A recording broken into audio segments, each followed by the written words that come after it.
Hello and welcome back to Bookish and welcome back to Tag Tuesday. This week I'm doing the Somewhat Autobiographical Tag, which is a product of the Tag Factory over there at Book Time with Elvis.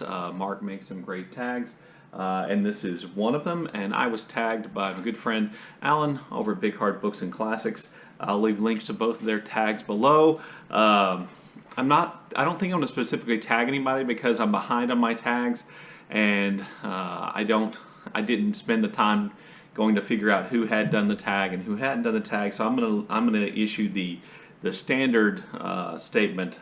If you like the way the tag sounds, please by all means do the tag. I do think it's a really interesting tag.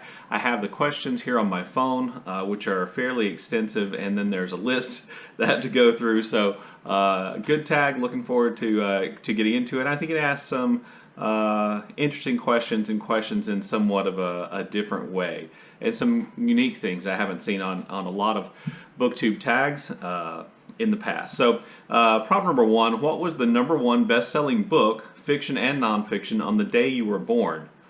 And then have you read them? So I had to look this up, as I think most people did. So the #1 fiction book on the day I was born was The Eighth Day by Thornton Wilder, and the nonfiction book was The New Industrial State by John Kenneth Galbraith. So at least both of those authors are people who I think are have a reputation. I've not read either one of those books. Prompt number two: what are some books, series, or standalones that immediately spring to mind when you think of your childhood? I think I've mentioned this before. I was a devotee of the Hardy Boys books. I inherited a huge set, not a complete set, of Hardy Boys hardback books that were published in the 1950s, I believe, that belonged to my uncles, and I read all of those I could get my hands on. I was obsessed with the Hardy Boys and being a detective. I think I've even mentioned that I tried to solve mysteries that didn't exist in my neighborhood and in my family for a while. And so the Hardy Boys, and then probably, like a lot of people, the Chronicles of Narnia were books I associate with my childhood reading, kind of the very beginning stages of my reading. Question three: school days are the best days of your life, apparently. No, they aren't. But school days are the best days of your life, apparently. But there you were forced to read some books you maybe wouldn't have chosen for yourself. There you're forced to read some books you maybe wouldn't have chosen for yourself. Which did you enjoy? I enjoyed The Great Gatsby. Surprisingly, it is still a novel that I go back to and read primarily just for the sentences themselves, just for the language, which I have a feeling as we move forward in time are going to seem more and more archaic and flowery. But I think Fitzgerald had a real gift for language and writing sentences. And then also Great Expectations. I was a part of my high school's very first academic decathlon team, and we had to read Great Expectations as a part of the literature subject in the academic decathlon. You had to read a novel, and Great Expectations did, and I was surprised how much I actually enjoyed it. Prompt four: were you independent or a part of a pack at school? Did you join in any reading trends, fads of the day, or do your own thing? So this asks two questions. So the reading thing first. In junior high school, I was a part of a group of my friends who read fantasy novels.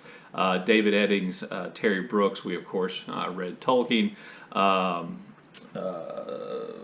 Stephen R. Donaldson was on the list. I never read The Dragon Riders of Pern, but those were books on the list. And we, kind of almost like the kids from Stranger Things, only I was a little bit younger than those kids would be. We played Dungeons and Dragons. We obsessed about our characters, and anyway, that's the kind of nerdy stuff I was into in junior high. And then in high school, I decided to kind of ditch all that nerdiness, and I essentially associated myself with any group of people, any pack of friends who would know where there was a party or where parties were being thrown. I think that's probably what I focused most of my high school time on, and so I guess I was a part of that group, even though it was more than one group. And then in college, my best friend was an aspiring writer, and he and I read classic American 20th century writers. I credited him with getting me into Hemingway, with The Sun Also Rises. Prompt number 5, as you moved into your turbulent teens, can you remember your first experience encountering sex in a book? I can't remember my first experience, but I can remember my most shocking experience, and I'm going to say the name of the book, and then I'm not going to say anything else. I read The Happy Hooker. I believe the author's name was Alexandria Hollander, who had actually been a prostitute. Prompt number 6, let's see. What were some of the first kinds of nonfiction you encountered? They were I think I've mentioned this before, they were the We Were There At books. They mostly were battles. We were there at the Battle of the Alamo. We were there at the Battle of the Bulge. These were kind of history books that theoretically attempted to immerse young readers in those historical events, and I really, really liked those. Prompt number 7, whose bookshelf was more fun to raid, mom's or dad's? I'm going to say dad's because he was a history person with a real interest in the Civil War, and I could raid his bookshelf and read Civil War books that were probably beyond my level, but he also had illustrated histories of the Civil War from American Heritage with really cool maps and pictures, and I looked at those books obsessively. He had a time-life pictorial history of World War II. I looked at those books obsessively. There was a Winston Churchill record in that book, and I listened to Winston Churchill's speeches on there. So on the whole, I'd say dad's. Prompt number 8 is how diverse is your library? And then you're supposed to see the list below and to kind of check off any books, the categories in which your library contains books. So the first one was antiquarian, rare, and collectible, yes. Arts and photography, yes. Biography, yes. Business, finance, and law. I'm going to say yes, technically, even though there's some crossover with another category. Calendars, diaries, and annuals, no, not really. Children's books, I have children, so there are children's books around. Comics and graphic novels, yes. Computing and internet, I'm going to go say no. Crafts, hobbies, and home, yes. Crime, thrillers, and mystery, yes. Education, studies, and teaching, technically yes, just because I have some books from when I was a teacher that we got at conferences, so I'm going to go ahead and say yes. Erotica, yes. Fiction, yes. Food and drink, some, not very much. Foreign language and study references, yes. Health, family, and lifestyle. Health, family, and lifestyle. I'm going to technically say no. I'm going to say no because I'm not sure. History, yes. Horror, yes. Humor, yes. LGBTQ plus books, yes. Mind, body, spirit, yes.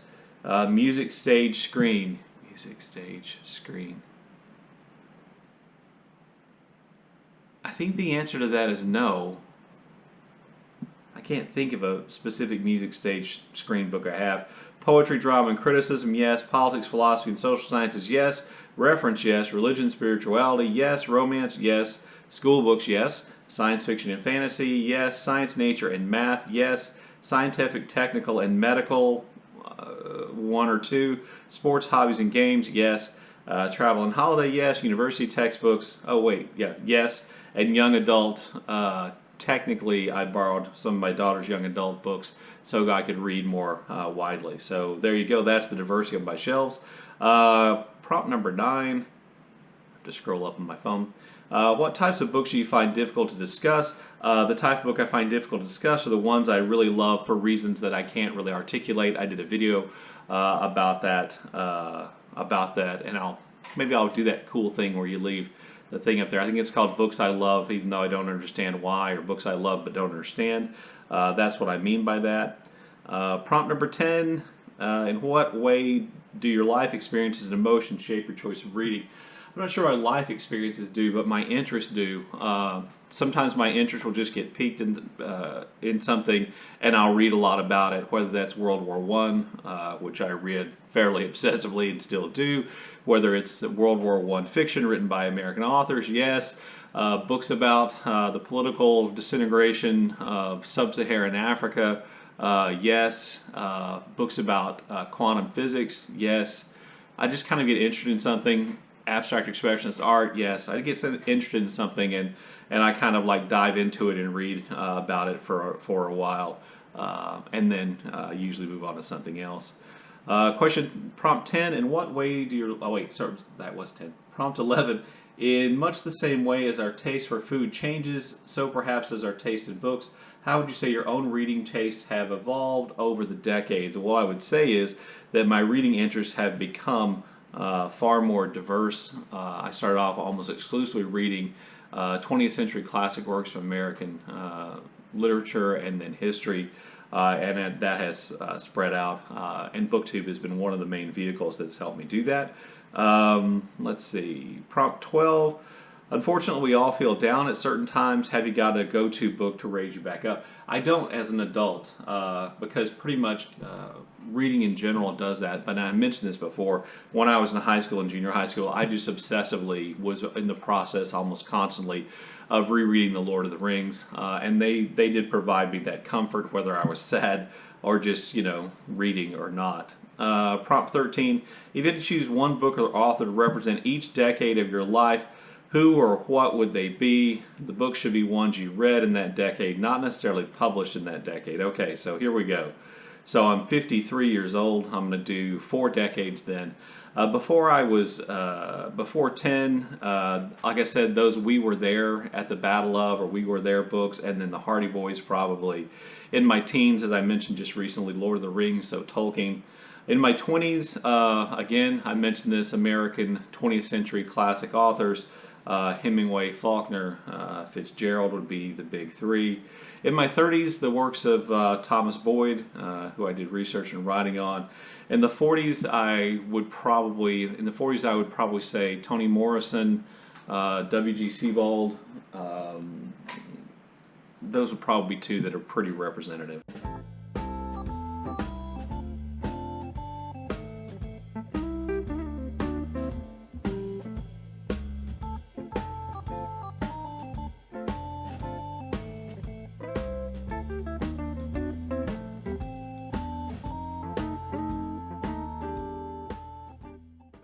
And then let's see, prompt number 15. What was the number 1 selling book on the day of your most recent birthday? Fiction, nonfiction. Have you read them? So the best-selling book on my birthday last year was Near Dark. I believe fiction was Near Dark by Brad Thor. I have no idea.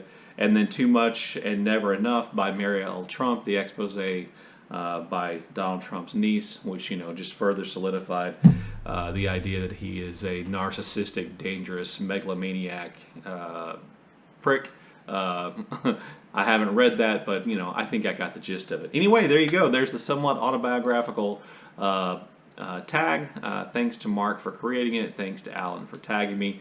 Look forward to your comments in the comment section below. And as always, thank you for watching.